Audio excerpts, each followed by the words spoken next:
Frères et sœurs, vous connaissez ce qu'on appelle le principe de réciprocité. Les États-Unis ont décidé de sanctionner les ressortissants maliens qui sont sur leur territoire. Dans sa constance, le Mali, l'AES a décidé de répliquer. Le Mali qui a été mis dans cette liste par l'administration Trump n'a pas tardé à réagir.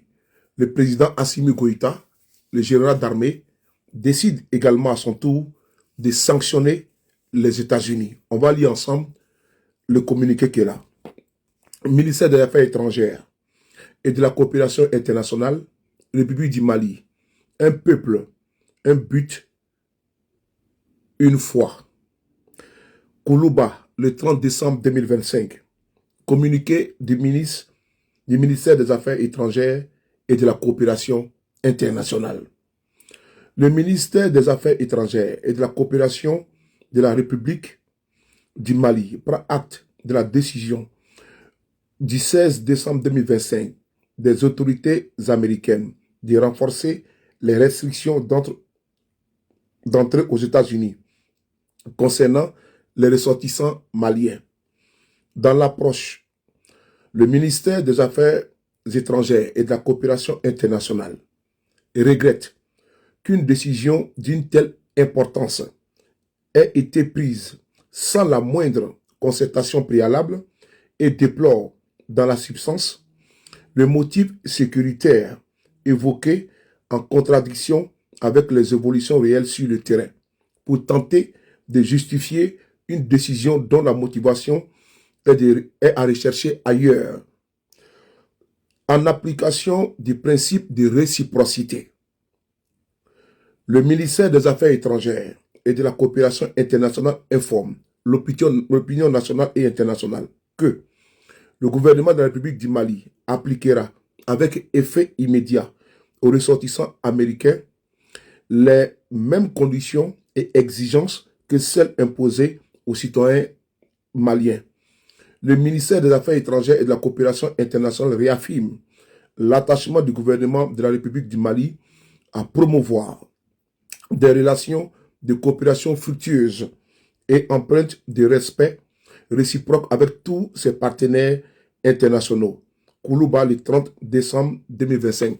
Frères et sœurs, l'on connaît l'administrateur Trump, surtout le président Trump, qui prend de façon unilatérale des décisions. Les Européens, tout le monde entier, la Chine, passent. Mais aujourd'hui, le Mali a décidé de ne pas se laisser faire. La décision unilatérale qui a été prise par l'administration américaine contre les ressortissants maliens, c'est cette même décision qui a été retournée à qui? Aux ressortissants américains. Parce qu'à un moment donné, il faut se respecter. On ne peut pas vivre dans un monde en vase clos. Aucun pays ne peut vivre, comment dirais-je, barricadé. Et donc, au temps où les Américains, les Maliens vont aux États-Unis, de la même manière également, les Américains viennent au Mali. Je me répète. De la même manière que les Maliens vont aux États-Unis, c'est de cette même manière que les Américains viennent au Mali. Et donc, la moindre des choses, le respect, c'est de pouvoir également travailler de concert avec les pays que l'on sanctionne. Et donc, puisque les États-Unis se préfèrent, les Mali également se préfèrent. Et donc, la réciprocité, elle est là. Il faut saluer le général d'armée Assimi Goïta. Parce qu'il faut que les États se respectent. C'est dans cette dynamique-là que l'Afrique et le monde entier les soutiennent. Relations gagnant-gagnant, la souveraineté vraie et respectée, et surtout le respect des États africains. C'est de ça qu'il s'agit. Il n'y a pas un grand pays et il n'y a pas de petit pays. Le Mali est une république souveraine que l'on doit respecter, les États-Unis également. Vive l'AES. Merci. Le respect appelle le respect. Oui, les pays de l'AES ont décidé de prendre leur souveraineté pleine et entière et sans négociation. Les États-Unis ont décidé de sanctionner les ressortissants de l'AES, du Mali, du Burkina et du Niger, et beaucoup de pays africains. Mais beaucoup de pays africains font silence. Les pays de l'AES ont décidé de riposter avec effet immédiat et de sanctionner également les ressortissants américains qui veulent se rendre sur le territoire de l'AES. Après le Mali, nous avons également le communiqué du Burkina Faso, du capitaine Courage Président Ibrahim Traoré, qui sanctionne les États-Unis. On vous lit le communiqué. Ministère des Affaires étrangères et de la coopération régionale et des Burkinabés de l'extérieur. Burkina Faso, Ouagadougou, le 30 décembre 2025. Communiqué du gouvernement. Le gouvernement du Burkina Faso a pris acte de la décision annoncée le 16 décembre 2025 par les autorités des États-Unis d'Amérique relative au renforcement des restrictions d'entrée sur leur territoire, décision qui inclut désormais le Burkina Faso parmi les pays soumis à des restrictions totales de visa.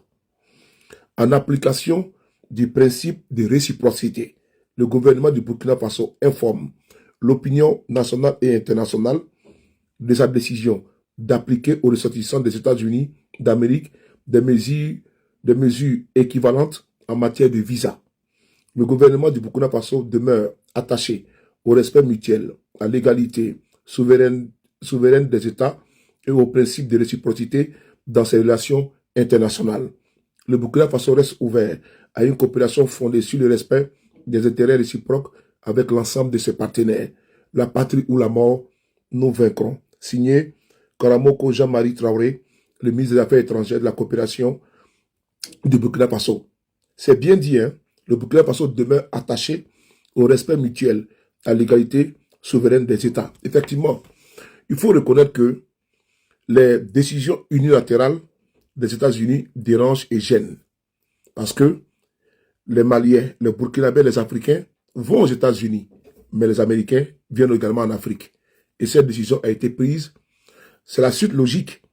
Un pays qui veut se faire respecter, qui clame sa souveraineté, qui a emprunté le chemin de la souveraineté, ne peut accepter un tel affront.